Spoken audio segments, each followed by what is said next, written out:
언니들과 함께 책 그리고 영화를 이야기하는 언니들의 북신의 살롱. 조감독입니다. 안녕하세요, 셜록입니다. 안녕하세요, 유지예요. 안녕하세요. 영화는 민입니다.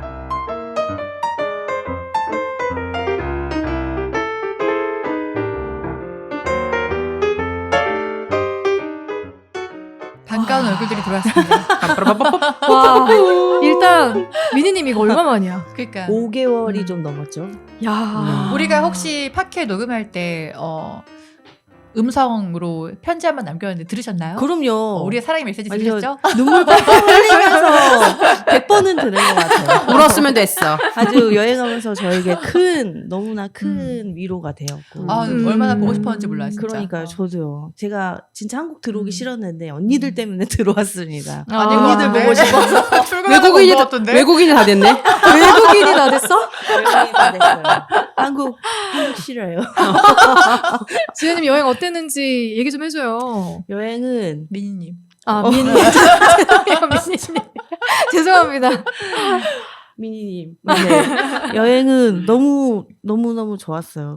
좀 이번에는 많은 도시를 막 짧게 돌기보다는 한 도시에서 오래 머무르는 걸 좀 위주로 했고, 그래서 뉴욕이랑 런던이랑 이제 영국에 좀 오래 있었고, 그래서 너무 힐링되는 그런 여행이었어요. 막 몸이 힘들거나 그러지 않았고, 되게 들어오기 싫었어요. 여행 중에 뭐가 제일 좋으셨어요? 그 풍경들이었던 것 같아요. 한국에 있으면서 그 팬데믹 기간 동안에 다니지 못했던, 너무 이제 이 작은 한국 땅덩어리에 한국 풍경만 보다가 또 나가서 되게 넓은 세상을 보니까 역시 세상은 넓고 갈 곳은 많구나 라는 생각이 들면서. 잘생긴 남자도 많았고. 그럼요. 와. 내 건 아니지만 로맨스가 하나도 없었대요. 아니 배꼽 파인 걸 안 입으셨더라고. 배꼽 파인 거 못 입어. 세상에. 그건 못 입는데 멋있는 사람들도 많았고 되게 좋은 사람들도 많았고. 제가 막 뉴욕에 있을 때는 2달 있으면서 어학원도 다녔고. 젊은 되게, 느낌? 그렇죠. 그 되게 뭐랄까 새로운 경험이었어요. 근데 오랜만에 공부도 하고 되게 신선한 그런 자극을 받고 돌아왔습니다. 아니, 중간중간에 미니님이 저희한테 사진을 계속 보내주셨거든요. 그래서 저희가 처음에 퀘벡병, 뉴욕병, 런던병 순서대로 정했어요. 중병 환자들이야. 맞아, 진짜. 맞습니다. 사진보다 더 좋아요. 그러니까. 그렇겠죠. 그러니까 보면서 계속 부러웠어요. 같이 떠나고 싶다 이런 생각도 맞아. 들고. 갑시다. 여러분 인생은 짧아요. 당장 표를 끊으세요. 지은님은 어떻게 지내셨어요? 저는 저번 주가 저희 또 생일 주간이었잖아요. 네. 그래서 제가 정말 술이 너무 세구나라는 이거 비밀인데 여기서 얘기하네. 주량이 내가 높다. 그래서 약간 뭐랄까, 한 병 가지고는, 처음에 너무 놀래서, 물 아니냐. 그렇게 한 주를 진짜 거의 약간 술에 절어서, 살았지만, 그래도 제가 또 눈 뜨면 또 제 일을 하면서 술병이 없는 거예요. 그거에 감사하며, 약간 체력이 왜 이렇게 40 넘어서 체력이 더 좋아졌을까. 너무 웃기다. 이런 걸 느꼈던 한 주였어요. 체력이 되게 좋아졌습니다. 와, 신기하다. 저는 팍팍 꺾이고 있는데. 너무 신기해요, 체력이. 저도. 내가 왜 이렇게 체력이 좋은 거지? 그리고 운동을 또 하시잖아요. 근데 11월에 수영 끊고 4번 갔거든요. 음. 그러니까 뭐 내 수영 돈이 어디야? 운동했다고 하기 좀 그렇지. 술을 세게 만든 게 아닐까요? 저는 지금 제 체력이 무서워요. 저 심지어 우리 저기 20살 어린애가 저한테 감당이 안 된대요. 그 체력이. 에너지가 엄청 나구나, 지금. 그래서 큰일 났다. 뭘 더 해야겠다. 요새 지금 철인을 지금 생각 중입니다. 진짜? 저만의 철인. 삼종 이런 거? 저만의 철인 3종. 뭘까? 나만의. 궁금한데. 콤팩트한 거. 셜록님이랑은 자주 만났으니까 네. 어떻게 지내는지는 알고 있지만 그래도 뭐 한 달 만에 또 방송 들으시는 분들, 2주 만에 방송 들으시는 분들이 있으니까 뭐 셜록님도 근황 한번 한번 해보시든가. 던져주시네요. 저는 지금 원래 한창 바쁘게 일을 하다가 교정을 살짝 해서 오호. 발음이 너무 안 돼서 사실 일을 못 받고 있어요. 저는 말을 좀 많이 해야 되는 일이다 보니까 그래서 남의 돈을 받고 일을 하는데 조금이라도 피해를 주는 걸 좀 피해야 될 것 같아서 이참에 좀 쉬어가고 있습니다. 근데 사실 이게 백수가 과로사한다고 맞아요. 왜 이렇게 바쁜지 모르겠어요. 나님은 좀 쉴 필요가 있었어요. 맞아요. 맞아요. 좀 쉬어가는 타이밍을 이제 가지려고. 그치. 그리고 우리 12월 이 방송에 나가는 12월 16일 그 주에 또 살롱 송년 모임이 있잖아요. 맞아요. 바로 내일이네요. 네, 그래 송년 모임 준비한다고도 우리 또 정신 없는데. 맞아요. 네, 즐거운 시간 가졌으면 좋겠고. 간 튼튼하게 해서 준비하세요. 3년 만에 하는 3년 거죠. 만에 하는 거예요. 너무, 맞아요. 너무- 진짜 오프 모임은 3년 만이죠. 맞아요. 3년. 엄청나다. 네. 그래서 그거 기대하고 있고 그리고 저희가 또 항상 감사해하는 청취자분들이 계시잖아요. 그래서 저희 팟빵에 댓글 한 번씩 읽어드리면 좋을 것 같아요. 네. 저희 현유아 작가님하고 함께했던 나를 살리고 사랑하고 듣고 남겨주셨어요. 곰, 코끼리, 멍뭉이님이 남겨주셨는데요. 너무 귀여워라. 귀여워. 세 마리가 함께 있네요. 작가님의 영화 평론도 너무 기다려져요. 짧게 남겨주셨는데 저희도 응원하고 있습니다. 작가님. 네, 그리고 그 라일라이트이라는 정말 그 뭐야? 라일라이트 이름에서부터 흥이 나는데요. 이분께서 이렇게 남겨주셨어요. 정말 힘드셨을 텐데 작가님의 용기에 박수를 보냅니다. 힘들 때 보면 많은 위로와 응원이 될 것 같습니다. 웃음 이모티콘. 그 다음 말. 셜록님은 마음이 넉넉하고 와. 뜨뜻한 것 같습니다. 어떻게 하셨지? 힘든 일 현장서 직접 겪으시고 마음 많이 힘드셨을 텐데 항상 응원합니다. 아울러 이태원 참사로 떠나신 분들의 명복을 빕니다. 라고 감사합니다. 주셨습니다. 감사합니다. 감사합니다, 라일라이님. 네. 그리고 우리 예리 민쯔님이 또 답글을 남겨주셨는데 남겨주셨어요. 내 거 남겨놔. 이런 느낌인데. 남겨. 한국말이 아직 서툴러요. 웃지 말아요. 진심 어린 방송 너무 재밌게 잘 들었습니다. 들으면서 어찌나 공감이 되는 이야기들이 많던지 어둠 속에 갇혀있던 과거에 나와 잠깐씩 마주하며 눈물이 핑 땡땡 내온데 이게 뭘까요? 돌았네요. 핑 돌았네요. 그리고 위로하고 받고 정말 힘든 일이죠. 산 세월이 더 길다고 노하우가 생기는 것도 아니고 남의 마음도 내 마음도 일단 상처나면 시간이 답인 것 같지만 셜록님 위로 방법은 확실히 알았으니 힘든 일 있을 때 신호주시면 와. 빵 좀 보내드리겠습니다. 뭐야? 신호를 어떻게 보내드려야 될까요? 이렇게 보내드려야 되나? 예리빙츠님, 셜록이 빵 먹고 싶대요. 어떻게 보내드려야 되지? 표정이 우시는 거예요? 와, 예리빙츠님 너무 너무 감사해요. 감사합니다, 진짜 진짜. 힘이 되는 네. 댓글이었고요. 그리고 또 힘이 되는 후원을 해주신 훈케이 씨님. 와우. 세상에. 네, 나를 살리고 사랑하고 편에 3,000원. 와, Amazing. 너무 감사합니다. 너무 감사합니다. 감동입니다. 저희 단골손님. 훈케이 씨님, 하트. 감사합니다. 네. 그리고 저희의 다이아몬드. 살롱의 다이아몬드. 우리의 다리 살롱의 부러진 비. 제비. 달달 부르님이 남겨주셨습니다. 와, 저도 너무 재밌게 본 영화. 이 댓글은 Everything Everywhere All at Once 보고 남겨주셨어요. 저도 너무 재밌게 본 영화. 2회차 보고 양자경의 더 모든 날 모든 순간도 보려고 준비 중입니다. 따끈따끈한 영화를 여기서 듣게 돼서 너무너무 반가워요. 유아 작가님의 앞으로의 행보도 응원합니다. 너무 감사해요. 감사합니다. 보름님 항상 감사드려요. 진짜로. 진짜 이 안에 너 있다. 느끼하다. 여러분들. 다음 분은 저희에게 정기적으로 후원해주시는 돌비유라는 분이시네요. 네. 돌비우님. 그렇게 재미있다 하니 또 B급 감성이라 하니 한번 혼술하며 보겠습니다. 추천 고마워요. 네, 이것도 Everything, Everywhere All at Once를 보고 네. 남겨주신 댓글입니다. 정기 후원자 돌비우님, 돌비우님 감사합니다. 감사합니다. 네, 다음은 달빛찜님께서 남겨주신 댓글인데 언니들의 팟캐는 멋진 손님들이 많이 나오셔서 더욱 재밌는 것 같습니다. 여기 또 나오셨잖아요, 멋진 맞아요. 손님들. 이 영화 보려고 하다 시간이 안 맞아 계속 못 보고 있었는데 팟캐로 들으니 더 보고 싶네요. 이렇게 다들 격렬하게 강추하시는 데는 이유가 있겠죠? 다정함을 잃지 않기 위해서라도 꼭 보겠습니다. 방송 재밌게 잘 들었습니다. 와, 다정함을 감사합니다. 잃지 않고. 세상에. 또 남겨주셨는데요. 감사합니다. 네, 또 같은 작품으로 말랑말랑 몽몽님, 와 진짜 오랜만에 남겨주신다. 그쵸. 네. 네, 멀티버스 스토리 별로 안 좋아하지만 꼭 봐야 할 것 같은 극찬. 너무 재밌게 들었습니다. 말랑말랑 묵묵님이 제 지인이신데 아하. 올해 연세대학교 언더우드에 합격을 하셨어요. 오, 너무 축하드려요. 축하드립니다. 고생했어요. 네, 고생했어요. 축하드려요. 네. 그리고 슈퍼맘쿠라는 분께서 남겨주셨는데 좀 길어요. 이거 정말 열정이 대단하신데 말씀 드려볼게요. 워낙 좋아하는 작품이라 댓글 남깁니다. 감독의 천재성은 연출력뿐 아니라 주체적인 여성을 내세워 시대 감성을 반영하고 철학적인 메시지 사이사이 유머를 끼워넣는 다정함이 아닐까 싶습니다. 감독들 차기작 준비 중이라고 하던데 다음 작품도 기다려집니다. 진행하시는 분들 너무 재미있고 시너지가 좋네요. 자주 청취하러 오겠습니다. 어떻게 알았지? 감사합니다. 와, 너무 감사합니다. 진짜 힘이 나네요. 네. 그러게요. 저희가 진짜 댓글로 힘을 내고 댓글로 응원을 받고 그럼요. 방송을 하는 거거든요. 앞으로도 많이 많이 찾아주시고 많이 많이 댓글 남겨주세요. 네네.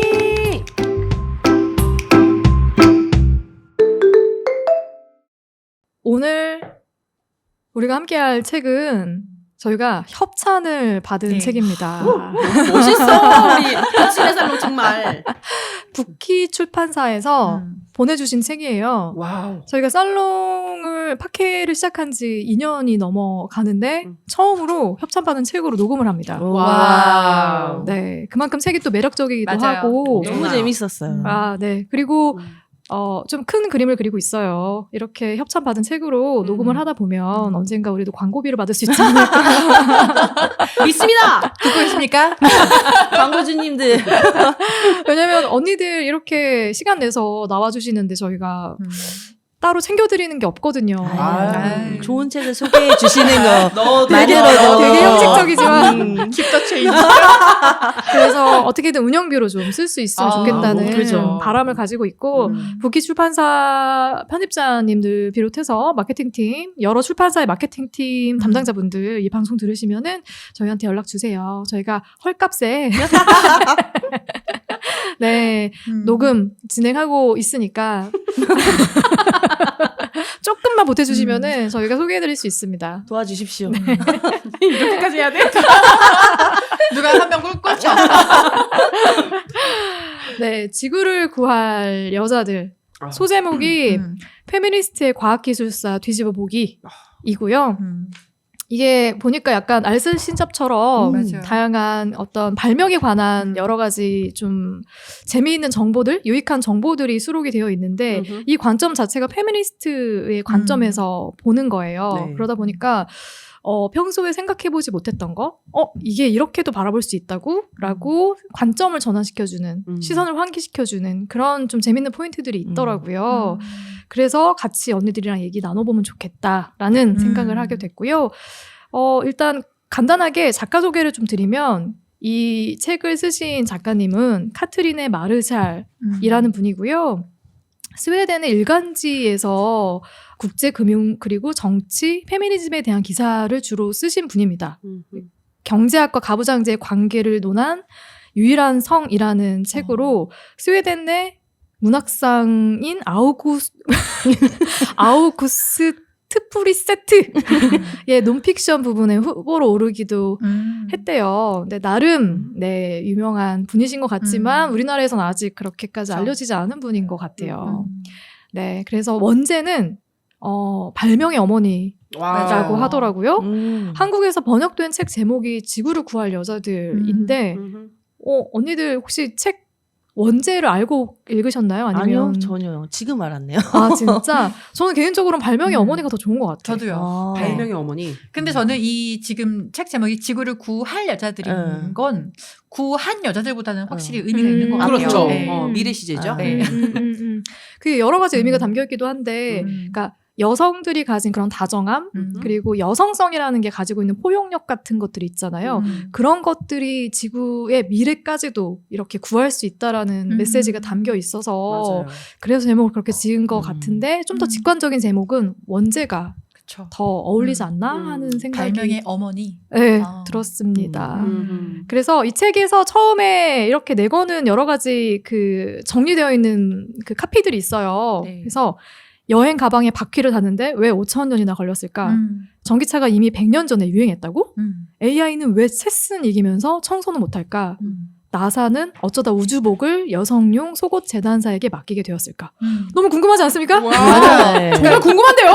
이 소제목을 보면은 그러니까 혹해요. 맞아요. 그쵸? 사실 저는 이 제목도 발명의 어머니라고 그랬으면은 사실 책의 내용이 충실하긴 했지만 좀 약간 캐치가 되진 않았을 것 같아요. 맞아요. 책을 안 샀을 것 네, 같아요. 그쵸. 발명의 왠지 어머니라면. 키리 부인 나올 것 같고 막 그러네. 이러잖아요. 그쵸, 맞아, 예, 예. 그럴 것 근데 지구를 같네요. 구할 여자니까 어떤 여자들이지 하면서 그렇지. 궁금증을 유발시키는 저는 제목이어서 이 제목도 좋은 것 맞아. 같았어요. 표지도 핑크색이에요. 보고 계신가요? 네, 네. 핑크색입니다. 네.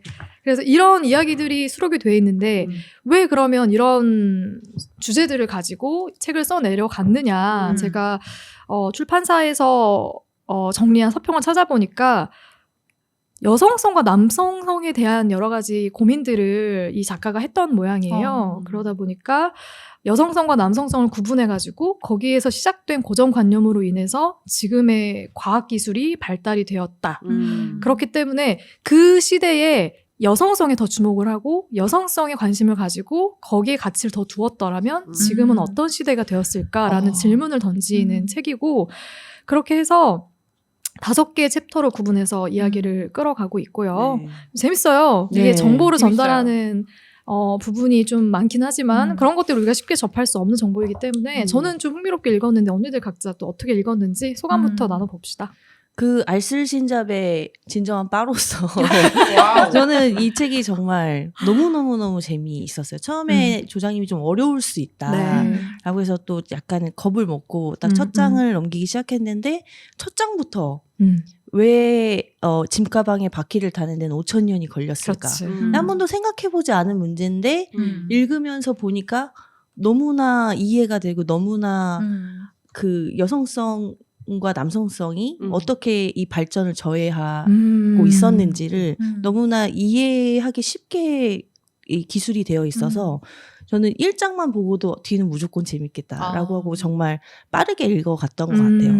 그래서 이 책은 저에게는 알쓸신잡이다. 제가 봤을 때는 이 책이 그 핑크 표지에다가 누가 봐도 여자가 갖고 다니는 될 책 같은 그런 느낌이 있는데 어떻게 보면 약간 블랙 코미디 같은 책이다라는 생각을 했어요. 그러니까 여성성, 남성성을 얘기를 하면서 책은 굉장히 여성성에 치유된 이렇게 만든 이유가 있을 거고 그래서 읽어보니까 또 너무나 재밌고 이게 어떻게 보면 굉장히 과학적 그런 어떤 사고들을 이렇게 쓴 거잖아요. 그러니까 이런 게 쉽지가 않은데 근데 이걸 이렇게 서술을 하는 것 자체가 너무 읽기가 쉬우니까 저는 이 책이 정말 재밌더라고요. 근데 중간중간에 어려운 부분이 좀 저한테는 많았어요. 네. 그래서 이거 너무 심오한 철학까지 가니까 내가 어떤 것까지 내가 이거를 생각을 해줘야 될까. 그리고 남성성과 여성성은 과연 무엇인가? 라는 고민도 들고 맞아요. 굉장히 많이 하는 그런 책이었습니다. 오랜만에 이렇게 공부가 되는 책 정말 간만이었어요. 전반적인 감상이 좀 비슷한 것 같은데 저는 사실 보면서 좀 무서운 부분도 있었어요. 어떤 게 무서웠냐면 사실 지금 우리가 그러니까 내가 이렇게 누리고 있는 이런 편의. 그러니까 사실 우리는 이 편리함에 굉장히 익숙하고 이 그냥 의식을 못하고 살아가고 있잖아요. 그런데 결국은 이 모든 편의가 남성 중심의 과학기술 발전의 좀 산물이었다라고 생각하니까 그 역사 속에서 여성들의 아이디어나 뭔가 생각들, 약간 이런 노동들은 다 멸시받았다라고 생각하니까 굉장히 사실 저한테 좀 충격적이었고, 그리고 왜 나는 한 번도 이런 거에 질문을 가져보지 못했지? 저도 같은 생각했어요. 왜 이런 의식을 가져보지 못했지? 근데 그걸 못한 거에 대한 무섭이 살짝 있었어요. 그렇지. 그렇죠. 왜냐면 우리는 지금 너무 편안하니까. 그렇지. 그리고 교육받은 것도 있어. 그렇죠. 네. 맞아. 그런 질문들을 한 번도 해본 적이 없다가 책을 읽으면서 맞아. 왜 이런 거에 대해 생각을 못 해봤지? 그러니까 그런 포인트가 이렇게 새로운 책들을 접할 때 얻을 수 있는 맞아요. 교훈인 것 같기도 해요. 맞아요. 그래, 이제부터는 좀 생각을 해야겠다. 그래서 우리의 목소리를 좀 내야겠다. 그런 생각들을 하게 만드는 게 또 좋죠. 네, 같이 책 이야기를 하면서. 네. 그러면 우리가 책을 크게 발명, 기술, 여성성, 신체, 미래 이렇게 나눠서 각자 원하는 각자 흥미로웠던 주제를 찾아보기로 했잖아요. 네. 그래서 저는 이 챕터 순서대로 이야기를 하면 좋을 것 같거든요. 그래서 첫 번째 주자. 나는 왜 1장 하나야? 근데 일장이 너무 재밌었어요. 맞아요. 네, 발명 챕터를 골라주신 미니님 이야기부터 한번 네, 들어볼까요? 저는 조장님께 발명과 기술 이 두 챕터가 다 재미있어서 둘 중에 아무거나 하겠다라고 했는데 그래서 1장을 맡게 되었네요. 어떻게 하다 보니. 네. 네, 이 책을 여는 발명 챕터는 이 책을 여는 1장 챕터이고 그만큼이나 이 책이 나아갈 방향을 보여주고 있는 챕터인데요. 이 책의 제목이 지구를 구할 여자들이잖아요. 그러니까 지금은 너무 당연하게 여겨지는 어떤 뭐 발명품들이나 어떤 물건들이 왜 이렇게 그 발명이 되기까지 오래 걸렸는가에 대해 이제 연구를 해보니 대부분의 발전과 발명은 남성이 인류의 중심이라고 생각되어진 이 사회 풍조에 의해서 이제 진행이 됐기 때문에 그런 내용들 아주 재밌고 디테일하게 예를 들어서 보여주는 그런 챕터인 것 같아요. 아주 이 책의 시작으로서 너무 좋았던 챕터였고 이 챕터에는 크게 2개의 에피소드가 있는데요. 하나는 여행 가방에 대한 우리가 흔히 하는 캐리어에 대한 이야기고 하나는 전기차. 일론 머스크가 지금 그거 재밌었어. 일론 머스크로 대표되지만 사실 전기차는 자동차가 발명될 때부터 있었다. 하지만 중간에 사양 산업이었다가 다시 지금은 이제 미래에는 모두가 전기차를 타게 될 거라고 하는데 왜 그런 일이 있게 되었는지에 대해서 자세하게 기술하고 있고 저는 이 첫 번째 여행 가방에 대한 아무래도 제가 지금 여행 오래 하고 왔다 보니 제가 캐리어 때문에 너무 고생을 많이 하긴 했어요. 막 바퀴 떨어지고 막 손잡이 막 분질러지고 막 이래서 캐리어를 제가 지금 여행하는 동안 3개는 샀거든요. 그중에 2개는 버리고 오고 뭐 새로 사고 막 이렇게 했었는데 한 번도 캐리어에 왜 바퀴가 달려 있는지 언제부터 달렸었는지 이런 거에 대해서 생각을 해본 적이 없어요. 언니들 있으세요? 그니까요. 저도 그 생각을 안 그쵸. 해봤어. 항상 원래 있었던 것 그래, 같은 그런 느낌이었는데 근데 이 책을 보니 그렇지 않더라고요. 이 캐리어라는 수트케이스 이 가방 짐가방에 바퀴가 달린 지는 불과 50년밖에 안 됐어요. 1970년대까지는 다들 그냥 짐가방 손으로 들고 다녔어요. 우리 다 그 짐가방 뭐 20kg짜리 엄청 이거를 무겁잖아요. 한 개도 아니고 2개, 3개씩을 다 낑낑대면서 그 인천공항을 걸을 생각을 하면 전 진짜 그래서 이제 옛날에는 다들 하인을 데리고 다녔죠. 그쵸. 귀족들은 하인, 짐꾼을 데리고 다녔고 짐꾼이 하나의 직업이었고 근데 어느 순간부터는 이제 계급 사회가 없어지고 하면서 짐을 들어줄 사람이 없어지고 그럼으로 인해 사실 이 신체적인 한계가 있잖아요. 여자들은 인정하기 싫지만 그래서 이 짐을 남자들이 대신 들어주는 걸로 그들의 남성성을 뿜뿜하고 더 과시하는 거지. 과시하고 막 그런 사회적인 풍토가 있었기 때문에 그리고 그 풍토가 그냥 있는 게 아니라 너무나 뿌리 깊게 박혀 있었기 때문에 짐 가방에 바퀴를 다는 게 남성성을 저해한다는 그런 그렇지. 생각을 다들 가지고 되게 말도 안 되는 연약한 생각을 여자들이나 그런 걸 원하는 거야. 그죠. 난 남자라고. 근데 심지어 여자들도 그러니까 이 여행 가방에 바퀴를 단 것도 남자예요. 그러니까 여자들도 불편하지만 사실 그걸 어떻게 개선하려는 생각은 우리도 하지 않았었다. 하지만 이 바퀴를 처음 단 사람은 가방 산업을 원래 하고 있던 섀도우라는 남자인데 자기가 그 공항에서 가방을 낑낑대고 들고 가다 보니 너무 힘들어서 왜 이걸 이렇게 힘들게 들고 다녀야 되지? 라는 생각을 하던 찰나에 엄청 무거운 기계를 이 카트에 끌고 가는 사람을 보고서는 아니 이 가방도 무거운 건데 그럼 바퀴를 달면 더 편히 끌 수 있지 않을까 해서 집으로 돌아가서 장롱바퀴를 떼어서 자기 짐가방 밑에 붙여놓고 막 끌고 다니면서 와이프한테 이거 좋지? 어때? 좋지 않아? 라고 하면서 그걸 이제 상용화를 시키려고 노력을 한 거죠. 근데 처음부터 이게 잘 되지 않았어요. 누가 봐도 너무나 좋은 아이디어인데도 다들 이거 인정하려고 들지 않은 거죠. 이게 너무 연약해 보이고 약해 보인다. 남자라면 근육질의 팔로 가방을 들어야지. 핏줄이 터질 때까지. 그럼 이 근육을 뿜뿜하면서 보여줘야지 어디 바퀴 달린 이건 안 돼 하면서 처음 이 상용화를 하는데 되게 오래 걸렸다고 하고 그리고 이 지금 70년대 섀도우가 이 가방을 만들었지만 사실 40년대에 한 번 더가 이제 더 먼저 가방에 바퀴를 달아서 이제 상용화 하려던 사람이 있었으나 그때도 실패를 했던 거예요. 이 남성성 때문에. 이 남자가 짐을 들어야 하고 여성은 남자에게 기대서 그 짐을 맡겨야만 한다는 그런 고정관념 때문에. 근데 70년대에 이 가방을 결국 상용화를 시키고 유행을 시키게 된 건 광고 효과와 인식을 바꿔주는 그런 광고 효과 때문이었는데 어찌됐든 빼도 박도 못하게 계속 짐을 들고 먼 거리를 이렇게 여행을 해야 되는 사람들은 승무원과 기장들이잖아요. 그 비행을 계속 해야 되는 그 사람들은 창피하고 쪽팔린 걸 떠나서 편해야 하니까 그 사람들이 그걸 끌고 다니기 시작하면서 또 승무원과 기장님들은 멋있고 모델 같잖아요. 그쵸. 그러니까 사람들의 인식이 멋있는 사람이 끌고 다니니까 나도 끌고 다니고 싶다. 있어 보이는 거야. 있어 보인다. 이래서 모델이 중요한가 봐요. 그러니까요. 맞아요. 마케팅이 되게 중요하죠. 맞아요. 그러면서 이 기하급수적으로 이 캐리어가 잘 팔리기 시작했고 이 캐리어뿐만이 아니라 그 어떤 것에도 바퀴를 다는 데는 항상 그 남성성이 저해를 하고 있어서 하다못해 우리 마트에서 끄는 카트까지도 우리가 그전엔 두 손으로 내가 살 이 장보기 거리들을 두 손으로 잡으면 뭐 10개밖에 못 들 거를 카트에 넣으면 100개도 넣을 수 있으니 이 마트 사장님으로서는 너무 이득이잖아요. 근데 손님들이 자꾸 그걸 거부하는 거예요. 그렇지. 남성성이 저해된다고. 내가 내 와이프 이 짐도 못 들어줄 것 같아? 라는. 그래서 그 마트 사장님이 고심 끝에 마트의 모델을 고용해서 그 카트를 끌고 다니는 효과를 보여줘야 할 정도로 그렇게 이 사람들의 인식을 바꾸는 데 굉장히 힘들었다. 하지만 인식이 바뀌고 나니 이렇게 편한 걸 왜 그동안 우리가 안 했지? 라는 생각이 들었다. 그러니까 결과적으로 지금 이 책의 그 출판사 서평에도 편견과 차별은 어떻게 혁신을 가로막는가. 그러니까 우리가 조금만 이 인식만 바꿔도 훨씬 편하게 살 수 있는데 그렇게 무언가를 이 편견과 차별 때문에 가로막고 있는 건 아닌가.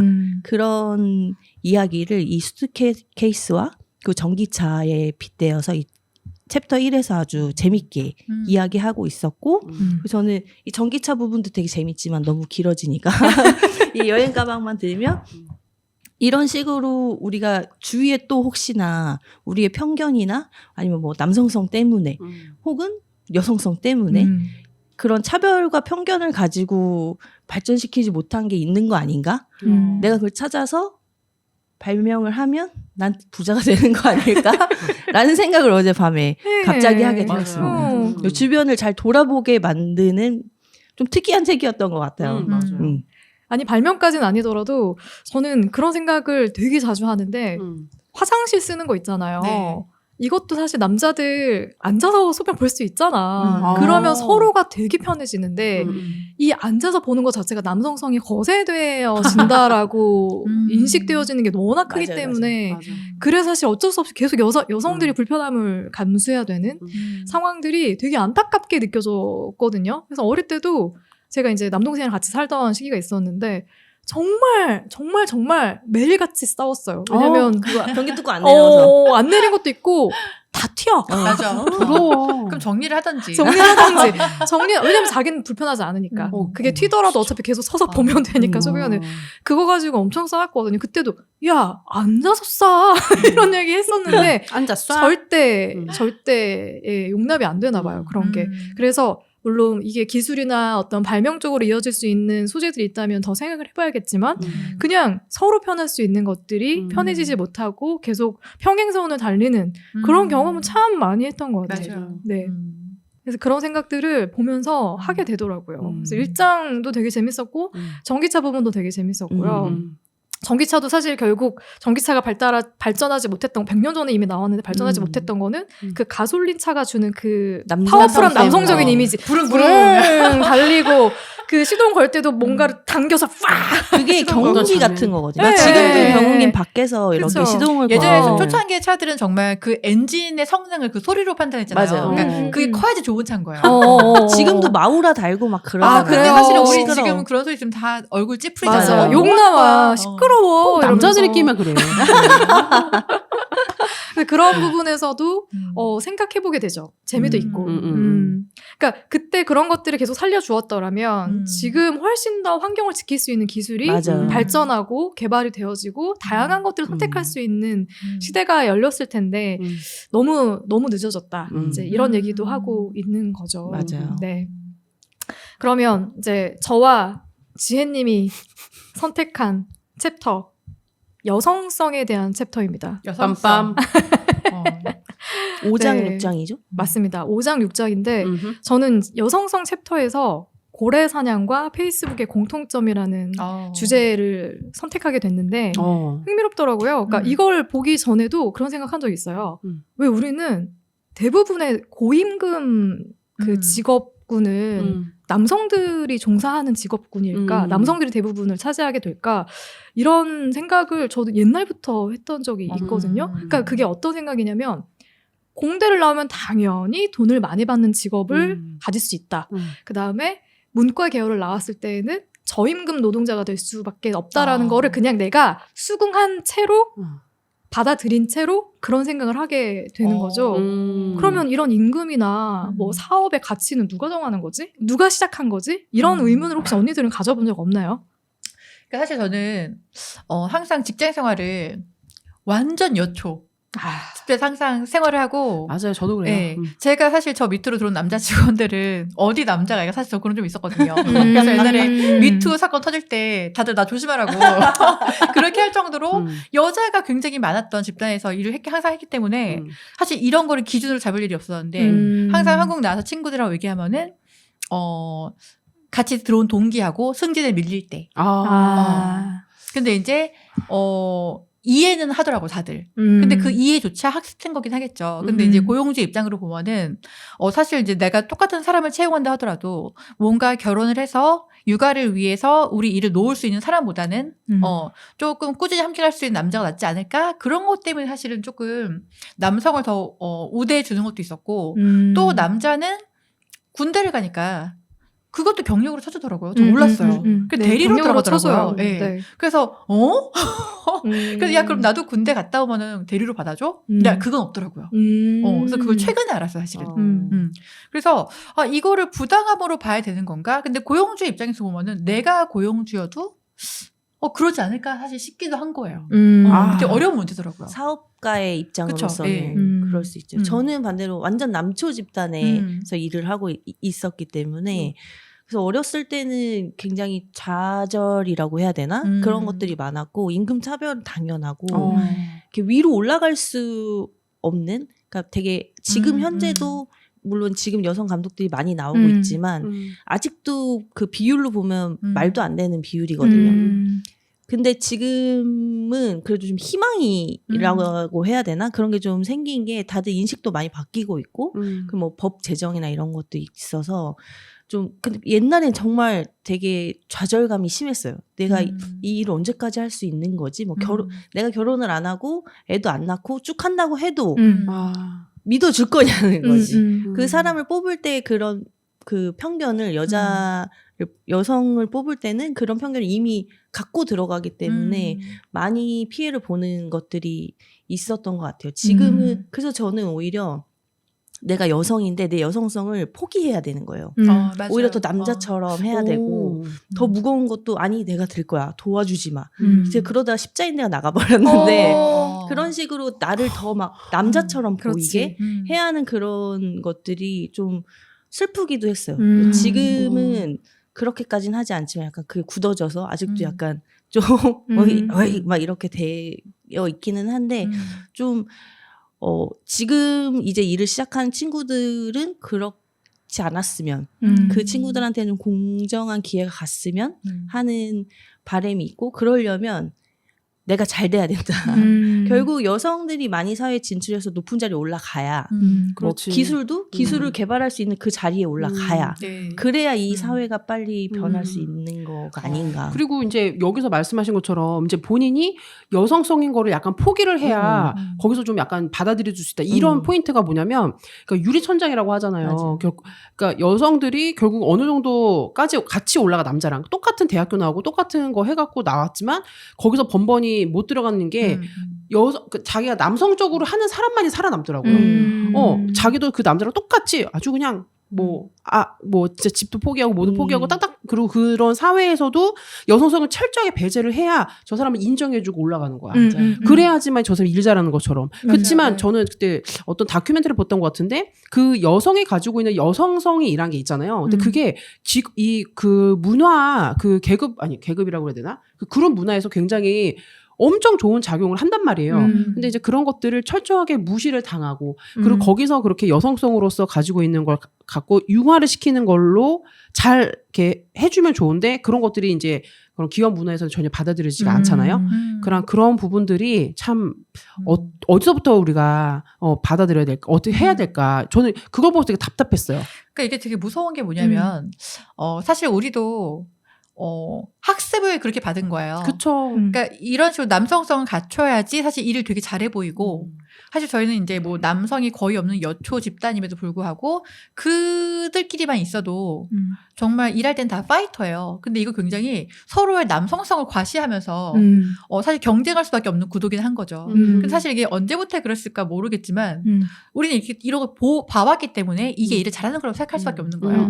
근데 사실 그 와중에 여성성을 강조하는 그러니까 여성성이 두각되는 친구가 있으면 사실은 되게 사람으로는 되게 좋아 보이지만 쟤는 일은 못한다라는 평을 할 수밖에 없게 되는 거예요. 그러니까 이렇게 이미 생각해버리는 우리는 이미 이렇게 학습이 되는 사람들이기 때문에 좀 무서운 거죠, 솔직히 이거는. 그쵸. 그러니까 이제 그거를 비틀어서 봐야 된다는 거죠. 그러니까 우리가 어릴 때부터 배워왔던 거. 너가 사회에서 성공하려면 진취적이어야 되고, 리더십이 있어야 되고, 공격적이어야 되고, 싸움도 할 줄 알아야 되고, 세게도 얘기해야 되고, 강해야 돼. 지배해야 되고 그런 거를 자연스럽게 배우고 터득하면서 자랐는데 그러지 않아도 성공할 수 있고 그게 중요한 게 아니라 말 그대로 포용하고 함께하고 누군가를 독려하고 격려하면서 같이 갈 수 있는 분위기를 만드는 게 그게 더 성공할 수 있는 길이야라고 이야기할 수 있는 그런 구조 자체가 없었기 때문에 그냥 너무 기본적으로 깔고 들어가는 남성성을 가지고 있어야지 성공할 수 있다. 라는 것이 기본적으로 깔고 들어간 전제라는 것이 안타까운 지점인 거죠. 맞아요. 네, 그래서 그 얘기를 계속하고 있어요. 그리고 우리가 참 이게 과도기적인 그 선에 서 있는 것 같아요. 그러니까 내가 나부터 바뀌어야지라고 사실 하는 순간 호구 잡혀요. 내가 처음이 되면 안 된다. 왜냐면 다 같이 묻어가자. 바뀔 수 있으면 좋지만 그래 맞아. 내가 굳이 여기 성공하기 위해서 나를 버릴 필요가 없지라고 생각하고 내가 나대로 행동한다면 하지만 누군가 나 보지 않단 말이에요. 우린 다 남성성을 가지도록 학습됐기 때문에 직장에서. 그러니까 파이터가 필요한 거예요. 그 파이터가 우리 만약 예를 들면 우리 민인 것처럼 민인처럼 그 일터에서 내가 파이터가 돼서 내가 그 자리에 올랐어. 그럼 이제 나머지 후배들이 쉬워지겠지. 그러면 좀 굳이 막 남성성 이렇게 하지 않아도 이미 높은 자리에 여자가 있음으로 인해서 그거는 우리가 포용할 수 있는 부분이야라고 좀 바뀔 수 있는데 그 선구자가 필요한 거지. 그러니까 그 과정이 중요한 것 같아. 그러니까 내가 이전에 했던 거 경쟁하는 방식 그대로 해서 올라가는 게 아니라 그렇지. 내가 여성성을 가진 그런 포용할 수 있는 그런 기질을 가지고 그걸 잃지 않고 쭉 올라가서 성공했다. 맞아요. 그럼 그걸 보고 이제 그래 저렇게 해도 성공할 수 있네? 라고 이해해야 되는 그러니까 이게 그거잖아요. 네. 예를 들어서 이번에 이제 우리나라 외국에서 우리나라 그 이미지가 영화를 찍을 때 한국 사람의 그 동양의 이미지가 항상 이 파란색 엣지 들어가 있는 그런 걸로 표현이 됐다고 진짜? 해요. 그러니까 동양에 대해서 아무것도 모르는 애들이 그냥 파란색 엣지가 뭐야? 파란색 엣지 브릿지. 브릿지를 이렇게 딱 주면은 저게 동양이다 이렇게 생각해서 항상 그런 캐릭터로 만들었다는 거야. 그런데 이제 그 영화에 한국 사람들이 이제 조금씩 이제 막 많이 진출을 했잖아요. 그리고 한국의 감독도 생긴 거예요. 이러니까 그 헐리우드에서도 그 한국 동양에 대한 그 이미지를 좀 되게 강인하고 약간 그런 식으로 조금씩 바꿔간다는 거지. 근데 그 전에는 아주 동양이면 수학만 잘하고 파란색 이렇게 해가지고 그러니까 그런 식으로 했다는 거죠. 그러니까 어느 것이든 그 자리에 그 사람이 가야 돼. 그래 맞아요. 그래서 변할 수 있다고 생각해요. 얼마나 힘들겠어요. 그래서 우리가 잘 돼야 돼요. 잘 되려고요. 파이팅!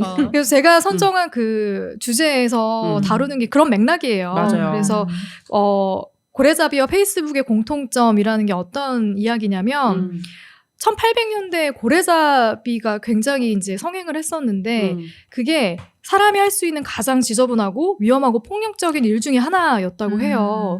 그리고 가장 수익성이 좋은 일이기도 했고 고래가 죽임을 당하게 되는 게 고래 지방 때문이었는데 당시에는 고래 지방을 끓여서 만든 기름으로 빛을 만들었다고 해요. 가로등, 램프, 기계 돌리는 일에도 모두 고래 기름이 사용이 됐다고 하더라고요. 그러다 보니 이제 19세기 중반에는 고래잡이 배를 알래스카로 보내려면은 초기에 투자금이 3만 달러가 필요했는데 그게 어느 정도냐? 당시에 평균 규모의 공장을 여는 비용이 거의 10배. 10배에 달하는 금액이었다고 합니다. 근데 문제는 고래잡이 투자를 하려면 이게 굉장히 리스크가 큰 거예요. 일단 배를 3척 정도 보내면 한 척 정도는 그냥 거기서 그냥 망하는 거죠. 뭐 배가 침몰되기도 하고 아예 뭐 수익 자체가 없이 돌아오기도 하고 그러다 보니까 이거를 투자해 줄 수 있는 돈을 모으려고 하는데 쉽지 않은 거죠. 이게 리스크가 워낙 크다 보니까 여기서 나오는 개념이 벤처 캐피탈. 그러니까 벤처 캐피탈이 이제 모험, 그러니까 말 그대로 모험가처럼 어딘가에 이게 성공할지 아닐지 모르지만 투자를 하는 개념이잖아요. 투자자들을 모아서 이렇게 고래잡이 배에 투자를 하던 것이 이게 이제 벤처 캐피탈의 개념이 되는 것이고 실리콘밸리로 이어졌다라고 보는 개념인 거예요. 이 챕터에서 이야기하는 것은 실리콘밸리도 알 수 없잖아요. 이게 이 사업이 망할지 할지 알 수 없어. 맞아. 근데 알 수 없을 때 투자를 해야지 나한테 크게 돌아와. 하이리턴으로 돌아오죠. 하지만 문제는 뭐냐? 그러니까 이미 기울어진 운동장이라는 것이 대부분의 투자가들이 남자고 그리고 본인들이 관심 가질 만한 아이템은 남성 스타트업 CEO들이 기획하는 아이템이 관심이 가질 수밖에 없는 구조인 거죠, 이미. 그리고 여기서 또 한 가지. 대부분의 여성 스타트업 기업가들이 준비하는 아이템들은 굉장히 안정적이고 수익을 확실히 낼 수 있는 그런 아이템들이라는 거죠. 오호. 근데 그런 사업이 나쁜 사업이냐는 거죠. 그러니까. 그건 아니죠. 안정성 있는 그러니까. 사업인 건데 큰 리턴이 돌아오지 않을 뿐이죠. 네. 그거를 이제 어떤 사람들은 벤처라고 부르진 않으니까. 그래서 그런 것도 얘기를 하고 있는 거예요. 결국 화두 자체가 벤처 캐피탈이 정말 좋은 것이냐라는 이야기도 하는 것이고 그래서 여기에서 말하는 페이스북과 고래사냥의 공통점이 이제 그런 관점이라고 보시면 될 것 같고요. 네, 그래서 저도 생각을 해보게 됐어요. 그 전 실리콘밸리 하니까 생각나는데 그 엘리자베스 홈즈라고 네. 그 테라노스라는 그 DNA 사기꾼. 피 한 방울로 이 넷플릭스 드라마에도 나왔는데 피 한 방울로 어떤 병과 질병을 가지고 있는지 알 수 있다라고 대국민 사기를 친 되게 하이테크놀로지 그런 사업이었는데 사실은 그 기술은 없는 거였거든요. 그 뻥을 친 거죠, 이 여자가. 근데 그 지금 조장님이 말씀하셨던 그런 하이테크놀로지의 사업을 젊은 여성이 주도하는 그런 사업이라고 해서 투자가 많이 들어갔는데 다 거짓말이었어. 그럼 이 여자가 앞으로 여성들이 가질 수 있었던 기회를 얼마나 퇴보시킨 것인가. 그리고 사실 이렇게 사기친 남자들은 많을 거예요. 근데 이렇게 막 수면 위로 올라오지 않았을 뿐이지. 근데 이게 또 유독 이렇게 집중이 되고 이 이야기가 막 드라마로까지 나온 이유는 여성이기 때문이 아닌가. 이게 만약에 그냥 남성이었다. 저는 사실 그렇게 보는 시선이 더 이상한 거라고 생각해요. 왜냐하면 여자 대통령을 했을 때 너무 많은 패단이 있었기 때문에 이래서 여자 대통령은 안 된다. 사실은 더 많은 패단을 저지른 다른 남성 그죠. 대통령이 훨씬 많잖아요. 그러니까. 근데 그런 시선이 잘못된 거지. 뭐 그 사람이야 그 사람의 잘못이지만 어떻게 여성의 잘못이겠어요 그게. 너무 씁쓸한데요? 속상해. 속상한데요? 그러니까 여성성이 드러나는 사업 아이템들이 배제받거나 소외받지 않도록 유리천장을 계속 깨는 그런 관심과 또 노력이 우리에게도 필요하지 않을까 하는 맞아요. 생각이 들었습니다. 그랬을 때 제가 선택한 이 6장의 인플루언서는 어떻게 해커보다 부유해졌나. 어머, 네. 너무 스무스하게 넘어가요. 네. 여기서 좀 더 즐거운 이야기가 있는데요. 저는 여기를 챕터를 읽으면서 여기서 이제 그 유명한 카일리 제너가 나와요. 네. 그래서 그 카일리 제너가 정말 유명한 인플루언서잖아요. 그런데 이제 인플루언서를 이제 언급을 하면서 예전에 이제 여성들이 가지고 있었던 어떤 그 쇼핑에 대한 얘기들이 여기 지금 다 나와 있는데, 그러니까 예를 들어서 우리가 옛날에는 정말 여성들이 어떤 부분에 있어 자기 목소리 내기가 너무 쉽지가 않았을 텐데 주부들이 할 수 있는 거라고는 뭐 집안일이나 정말 그런 어떤 뭐 가족을 위해서 뭔가를 사는 그런 일밖에 없었잖아요. 그런데 그때 그 주부들이 자기들이 사는 그런 어떤 그 구매들로 인해서 보이콧도 하면서 그 자신들이 가지고 있는 어떤 그 신이나 정치적인 그런 목소리를 냈다고 하더라고요. 그래서 뭐 노예제 어떤 정말 말도 안 되는 어떤 뭐 그 설탕을 만드는데 노예제들이 정말 너무 힘든 그런 환경에서 일하는 그런 운동을 하는 설탕이면 거죠, 난 그러면. 먹지 않겠다 이런 식으로 그치. 얘기하면서 그런 식으로 조금씩 냈다고 해요. 그러면서 점차 이제 그런 어떤 쇼핑몰 같은 게 이제 생기면서 이제 그런 백화점 같은 게 생겼는데 이제 백화점이 왜 이렇게 여자들이 많이 가느냐. 그게 이제 허영이나 이런 것들이 아니라 그 여성들이 한가롭게 쇼핑할 수 있는 권리라고 하더라고요. 그때는 남자들 없이 여자가 어디를 갈 수가 없었대요. 그런데 이제 그 백화점만큼은 여성들이 그 남성의 어떤 도움 없이 갈 수 있었던 유일한 공간이기도 해서 거기서 이제 여성들이 있었던 거고 그러면서 그 옛날에 이제 그 쇼핑했었던 그런 그 이유들과 그 차차차 이제 그 현대에 이르러 이제 카일리 제너가 이제 인플루언서로서 어떤 식으로 하는지에 대한 그게 서술이 되어 있는데 저는 그냥 너무 흥미로웠어요. 그래서 이 카일리 제너가 그냥 내가 알고 있는 그냥 그 킴 카다시안이야. 그 사람의 그냥 뭐 친척 뭐 그거야? 동생이에요? 네. 아무튼 그래서 그 집안 동생. 나는 근데 그거 보지도 않아서 리얼리티 쇼를. 그런데 이 여자애가 20살밖에 안 됐더라고요. 근데 20살밖에 안 됐는데 지금 거의 뭐 마크 그 누구지? 주커버거? 걔의 뭐 이 정도에 대한 그 자산을 가지고 있다. 그러니까 어마무시한 자산을 형성을 했다는 거예요. 자수성가를 한 거라고 나와 있더라고요. 그러니까 태어나 보니 어쩌다 보니까 뭐 유명한 집안에 태어났지만 어쨌건 본인이 그렇게 자기의 몸을 가지고 이제 그렇게 입술과 이런 것들을 할 수 있는 색조 화장품을 이용해서 돈을 엄청 많이 번 거죠. 그래서 지금 그 제목이 어떻게 인플루언서가 해커보다 더 부유해졌냐. 근데 여기서 제가 흥미로웠던 건 뭐냐면 그 전통적으로 이제 남자들은 가서 정말 그냥 힘을 가지고 막 일을 하고 돈을 벌고 막 이런 걸 했다면 여자들은 정말 소소한 것들을 했잖아요. 막 허드렛 일들. 예를 들면 휴지 같은 거 떨어지면 휴지 갈아주고 이런 아무도 그냥 신경도 안 쓰는 그런 휴지 같은 거를 했던 것들이 지금은 이제 그게 사업 아이템이 된다 이거예요. 그렇죠. 그러니까 아무도 신경 쓰지도 않았고 그리고 특히 그 주부들 있죠. 아이를 낳아서 그걸 뭐라 그래? 육아하는 것들은 육아 콘텐츠. 육아는 아무도 신경도 안 썼잖아. 근데 그게 콘텐츠가 돼서 그 사람들이 그거를 실청함으로 인해서 그 허드렛 일이고 아무도 눈길도 주지 않았던 그런 일들이 사업 아이템이 되어서 그들을 부유하게 만들고 있다는 이렇게 바뀌는 거가 이제 여기에 나와 있는 거예요. 그래서 그리고 이런 부분을 통해서 그러니까 아무도 주목하지 않았던 부분들이 이렇게 사업이 될 수 있다. 여성성을 가지고도 큰 사업이 되고 돈이 벌 수 있다라는 거를 보여주는 사례가 아닌가. 맞아요. 네, 실제로 저 같은 경우는 파워까지는 아니지만 제가 블로그를 하고 있지 않습니까? 사실 파워 블로거죠. 아유, 제일 정도 파워 정도까지는 아니지만, 근데 저도 정말 소소한 것들을 공유하고 있단 말이에요. 네. 그리고 이제 제가 어떻게 보면은 뭐 메인 잡이 있으니까 이거를 잡으라고 할 수는 없지만 소소하게 그 제가 가지고 있는 것들을 공유하면서 그것들이 수입이 되고 있고 그것들을 사람들이 좋아해주면서 저한테 어떤 주는 걸 뭐라 그러지?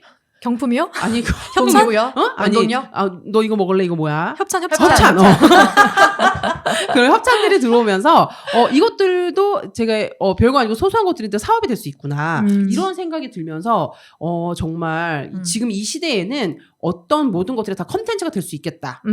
그리고 바뀌고 있다. 이런 것들이 느껴지는 그런 챕터였어요. 그러니까 저는 한편 사실 씁쓸한 부분이 뭐냐면 인플루언서들 보면은 사실 이런 다양한 컨텐츠가 있지만 남성들이 시청하는 컨텐츠는 되게 일부더라고요. 보니까 스포츠 아니면 게임 이 정도인데 대다수의 이렇게 인플루언서에 관심을 갖는 이런 아이템들에 관심을 갖는 타겟층들은 거의 여성층이에요. 맞아요. 그러니까 좀 힘 있는 인플루언서들 보면은 게임 아니면 스포츠를 하고 남성들은 아니면은 여성을 완전 타겟으로 해서 정말 먹방? 먹방도 남자들은 안 보더라고요. 그러니까 여성들이 굉장히 많이 하고 있긴 한데 또 한편 씁쓸한 부분이 그건 거예요.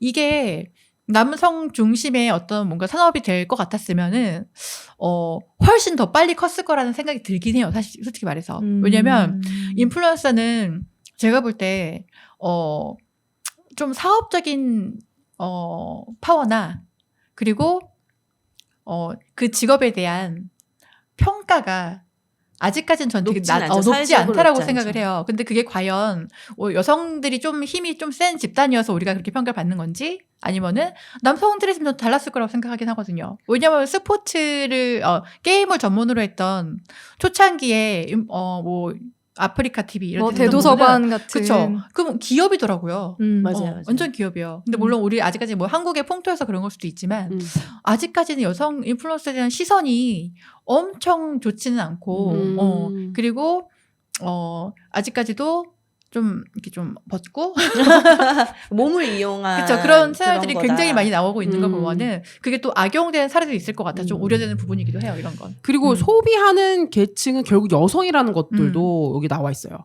소비로 맞아. 나타낸다.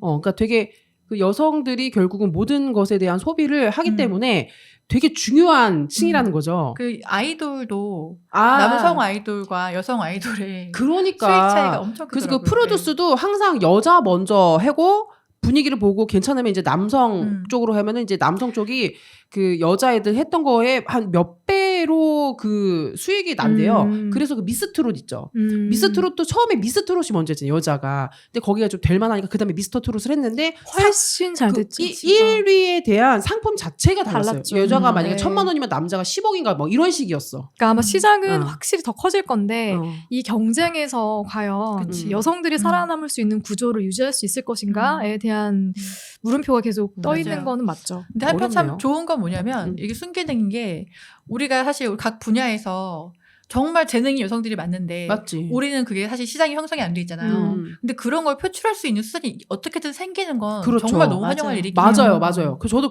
이걸 읽으면서 그걸 생각했어요. 그러니까 이게 정말 누구도 눈길 주지 않는 것들을 가지고 자기가 혼자 방구석에서 화장하는 거 같고 그게 컨텐츠가 될 거라 누가 생각을 했겠어. 하지만 애들은 그거 보면서 계속 화장을 하거든요. 근데 그게 거기서 자기가 잠깐 언급한 거 같고 막 엄청난 광고비가 들어오고. 그러니까 이렇게 민간 소비가 결국 경제에 굉장히 중요한 역할을 그치. 하는데 그 일조를 하고 있다. 이렇게 생각합니다. 고생하셨어요, 지혜님. 대단했어요. 어렵습니다. 네, 재밌네요. 음. 셜록님이 그럼 흥미롭게 읽었던 챕터도. 네. 저도 사실 이제 앞에서 쫙 흐름이 사실 비슷하긴 한데, 저는 신체 챕터 엄청 재밌게 읽었어요. 그 중에서 이제 우리 엄마가 AI보다 잘하는 일. 사실 저는 그 목차를 보고서 이거 보면서 제가 생각했던 내용이 있어요. 에이, 그렇지. 기계보다 사람이 낫지. 내가 생각했던 거. 약간 그런 거였는데, 결국은 이제 앞장하고 맥락이 거의 비슷하게 가더라고요. 그래서 이 챕터에서 소개하고 있는 내용은, AI, 그러니까 기계는 사실 지금 우리 복잡한 의학 진단도 할 수 있고, 어려운 수학 문제도 풀 수 있고, 또 체스 챔피언을 이길 만큼, 이제 과학기술이 이렇게 발전했지만, 결국 이 기계는, 사람이 가지고 있는 신체 능력을 학습하고 습득할 수 없다라는 이런 내용을 담고 있어요. 근데 이제 이게 왜 그렇게 된 걸까로 이제 이야기가 시작돼요. 결국 여기서도 이제 젠더라는 관념이 또 개입을 하게 되죠. 그래서 우리가 거의 초창기 때 오랫동안 AI와 이런 머신들을 연구했던 연구자들이 남성이었기 때문에 그리고 또 오랫동안 지능은 남성의 영역. 맞아. 그리고 신체는 여성의 여성적인 영역. 영역으로 이렇게 결부를 지어와서 결국은 지능적인 문제를 해결하는 게 더 중요한 문제였고, 그리고 그거에 대한 연구가 더 많이 이루어졌고, 그래서 그들이 만들어 놓은 결과물도 결국은 그 기계조차 남자라는 거죠. 그쵸. 그래서 하다 보면 그 과정에서도 우리가 이제 사람으로서 이 세상을 살아갈 때, 우리를 사람으로 기능하게 하는 많은 요소들이 있는데, 결국 그거 다 관가가 되어 온 거예요. 근데 사실은 그런 게 다 여성성과 관련되어진 것이다. 이런 내용을 담고 있어요. 그래서 결국, 우리가 엄마들이 청소하는 거 보면은, 딱딱딱 기계처럼 가게 되는 루틴들이 있잖아요. 있죠. 네. 그러니까 뭐 엄마가 내가 뭐 물을 흘리면은 와갖고서 이게 잔소리 하면서 동시에 딱딱딱. 들짝 스매싱 차차차. 멀티태스킹이 가능하죠. 똑바로 못해? 맞아요. 막 이러면서. 그리고 이제 이야기 속에서는 셀레나 윌리엄스로 얘기 나왔지만, 뭐 운동 능력을 할 때도 우리가 이거를 사실 기계한테, AI한테 이 학습 과정, 운동 능력을 주입시킨다고 해서 걔가 따라하지 못하거든요. 그러니까 그런 건 절대 습득이 가능하지 않는데 이 모든 것은 아무튼 남성 연구자들의 산물이다라는 그런 내용을 담고 있는데 제가 여기서 들었던 생각이 만약에 뭐 이야기 담겨 있지만 AI를 연구했던 연구자들이 이 여성들이었다면 이 세상이 어떻게 바뀌었을까? 진짜. 어떤 그렇지. 기술을 우리는 갖고 있고 어떤 삶을 살고 있을까라는 게 좀 많이 궁금해지더라고요. 근데 저는 이 챕터 정말 재밌게 읽었거든요. 그래서 그거 있잖아요. 나는 당연히 이 로버트가 모든 걸 우리 세계를 전 세계를 나중에 이제 사람이 하는 걸 다 대체하겠지. 그럼 이제 사람이 살아남을 수 있을까? 뭐 이런 생각했는데 그게 헛생각이었구나라는 게 너무 드러난 책인 거예요. 그러니까 이게 정말 그렇구나. 왜냐하면 정말로 그런 과학자들이 지들이 머리가 좋으니까 지능만 막 엄청나게 지능만 엄청나게 실어줘서 애들이 막 정말 수학 문제 막 차차차 이건 잘하지만 예를 들어 그 자율주행 그 자동차 네. 그게 절대로 안 된대요. 그래서 나는 그게 될 줄 알았어. 내 친구 하나도 면허증 안 땄거든요. 그래서 면허증 안 따고 그거 자율주행 나오면 나 그거 자면서 할 거야. 이런데 아니 미안해 그런 거 없어. 왜냐하면 저는 몰랐어요. 왜냐면 걔네들이 정말로 딱 그 습득이 된 건 만약에 시속 30km인데 거기서 뭐 하나가 잘못돼서 3이 잘 가려졌다.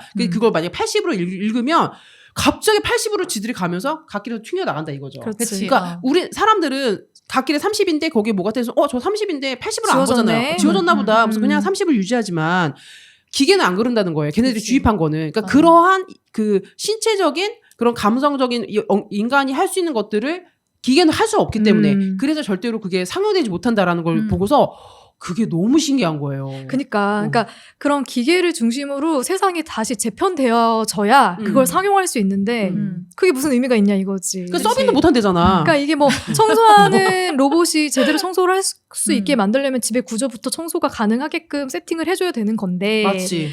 근데 그렇게 하는 게 무슨 의미가 있냐 이거지. 그러니까. 인간이 더 빠르게 잘할 수 있는데. 쟤네들한테 의자가 뭔지 가르쳐줘야 되는데 먼저. 그러니까. 그렇죠. 과정 자체를 알려줘야 되고 사실 저는 제가 잘못 생각하고 있었던 게 우리가 인류가 시작된 이후로 사실 남성이 우월할 수 있었던 거는 남자가 우리보다 생물학적인 힘이 더 강했기 때문에 저도 그렇게 생각했었는데. 그런 우위를 갖고 있었다고 생각하는데 전 그래서 감성과 지성이라는 건 약간 여성의 영역이라고 생각했거든요.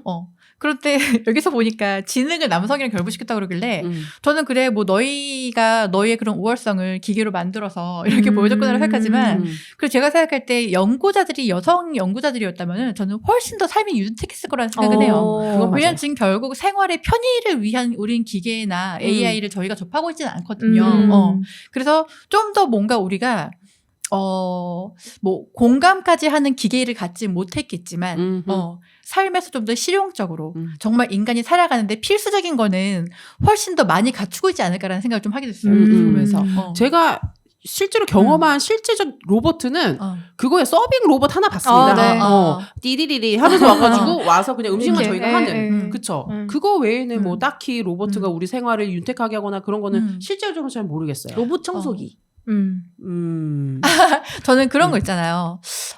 그러니까 물론 과학 발전의 단계의 일부지만 과정이지만 체스 챔피언을 슈퍼컴퓨터가 이겼어요. 그래서 제가 그 다음에 드는 질문이 그래서? 라는 게 저는 좀 생각이 드는 거예요. 그래 너희는 그래 기계를 이렇게까지 만들어낼 수 있지? 그래 그래서 뭐 근데 어떤 사람들은 그래 여기 책에서 소개돼 있지만 이제 기계가 우리를 장악할 것이다. 우리를 지배할 것이다. 근데 저는 그러니까 그래서라는 생각이 자꾸 드는 거예요. 못한다니까 장악 못해. 그래서 인류를 위해서 저렇게 할 수 있는 방향을 우리한테 제시해주고 있는 건가? 더 나아질 수 있는 방법을? 그런 퀘스천이 자꾸 들더라고요. 그럼 어떨 것 같아요? 이렇게 책을 읽고 방금 이제 AI에 대한 이야기까지 들으면서 앞으로는 여성성이 더 경쟁력이 되고 추앙받는 시대가 올 것 같아요? 저는 그런 생각이 들었어요. 저는 이미 왔다고 생각하는데. 저도 이미 나아가고 있다. 그 방향으로. 맞아요. 네. 어떤 맥락에서? 뭐 어떤 것들을 경험하신 거예요? 경험? 그건 아니고? 경험은 잘 모르겠는데 어쨌든 건강한 사회라는 거는 어느 한쪽에 치우치지 않아야 된다고 생각을 하거든요. 근데 지금은 남성성이 너무 이렇게 강조된 그런 사회에 치우쳐져 있기 때문에 여성다움을 조금 더 이제 밸런스를 맞춰 나가야겠죠, 앞으로. 그리고 저는 그 방향을 향해서 가고 있다고 생각하고, 그리고 아까 뭐, 저희 업계에도 그렇고, 점점 더 여성들이 많은, 더 높은 자리에도 올라가고 있고, 뭐, 전에는 할 수 없었던 그런 직책이나 직업을 지금은 가지고 있잖아요. 유리천장들이 많이 깨지고 있고, 깨어져 가고 있고, 그래서 뭐, 여성다움, 섬세함이나 차분함, 뭐, 그것만 여성다움이라고 생각을 하지만, 뭐, 그렇게 어떤, 뭐 이렇게 규정 짓지 않고 남성들이 주류인 분야에 우리가 좀 더 참여하고 더 높은 단계로 올라가서 하지만 여성성을 버리지 않고 그것을 이용해서 더 좋은 결과를 내서 이미 그런 분야도 많다고 생각해요. 제가 알쓸 인잡이라고 지금 엊그제 시작한 또 알쓸 신잡의 거시기가 있는데 RM이 MC로 나오는 거기서도 지금 화성에서 처음 헬리콥터를 띄웠는데 그 프로젝트의 헤드가 그 미얀마 출신의 여성 팀장이래요. 되게 멋있더라고요. 그런 그 어떤 새로운 분야를 열어가는 그런 리더가 여성들이 점점 더 많이 나오고 그러면서 여성들이 조금 더 기회를 많이 열어주고 하면서 좀 앞으로 그런 사회가 될 거라고 생각해요. 하지만 여성다움이 경쟁력이 되고 그게 중심이 되는 사회는 그것 또한 저는 건강하지 못한 사회일 거다. 그래서 밸런스를 잘 맞춰가는 맞춰서. 게 제일 좋지 않을까. 저도 이미 그렇게 가고 있다고 생각은 해요. 맞아요. 저도 그 생각했던 게 일단 저는 주변에서 친구들이 그러니까 임신을 한 친구들이 아들을 가졌다 그러면 일단 위로를 해요.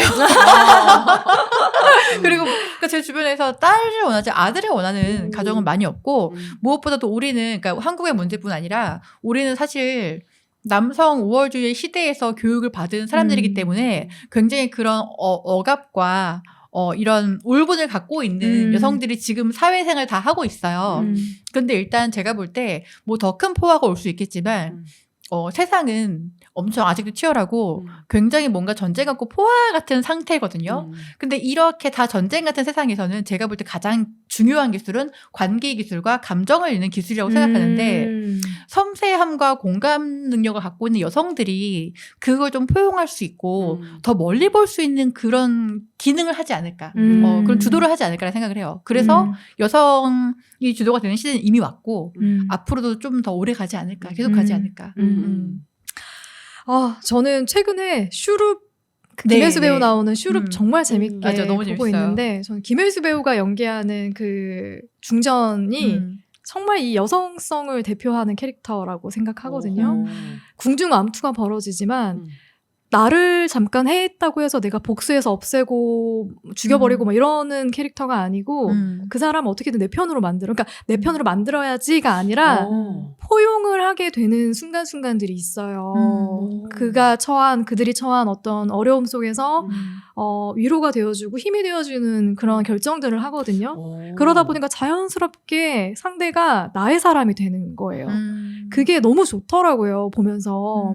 그래서 드라마도 이제 이런 드라마들이 나오는데 그러니까 그거 절대 배제해서도 안 되고 우리가 네. 계속 갖고 가야 된다고 생각해요. 네, 그런 부분들이 더 중요하게 여겨지는 그런 시대는 계속해서 올 것이다 그치. 하는 생각이 듭니다. 네. 네, 지구를 구할 여자들. 우리 꽤 오래 이야기 나눴네요. 사실 담겨있는 얘기가 훨씬 많은데 맞아요. 네, 같이 읽어보시면 너무 재밌을 것 같아요. 네. 왜냐하면 몰랐던 정보가 정말 많아서 네 맞아요. 부키 출판사에서 펴낸 책이고요. 네. 부키 이름도 귀엽습니다. 네, 꼭 읽어보시고 나중에 후기 댓글로 남겨주시면 좋을 것 같아요. 네. 저희 다음 주에는 크리스마스 특집 어떤 영화가 기다리고 있죠? 사실 우리 이거 한 번씩은 언급했던 것 같아요. 아, 저희 그건가요? 저희가 크리스마스 영화 할 때 한 번씩 언급했던 그 영화 바로 브리짓 존스의 일기입니다. 아, 진짜. 와 나비.